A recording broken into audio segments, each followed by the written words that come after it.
Heute ist ein Traumwetter. Ich freue mich.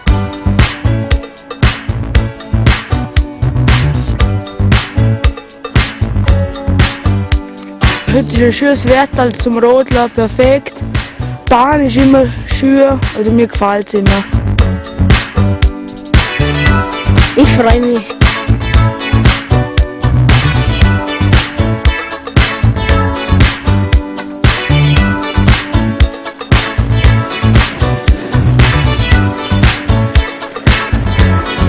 Wieder ein Blitz sind wir gerodelt, gell?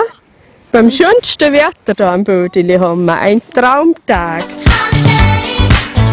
Das Wetter ist heute einfach super, super Bedingungen zum Rodeln, alle Pisten, alles super gemacht. Ich freue mich. Ich freue mich. Es macht voll Spaß. Ich rodle gern.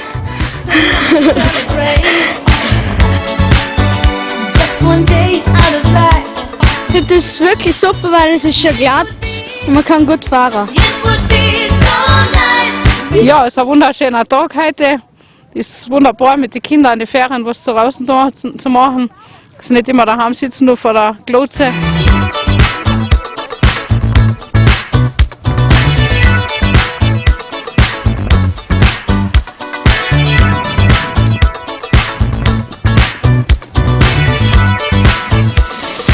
Wunderbar, blauer Himmel, Sonnenschein, Pulverschnee, also beste Verhältnisse. Aber der Pulverschnee ist nicht gut für eine Schneeballschlacht.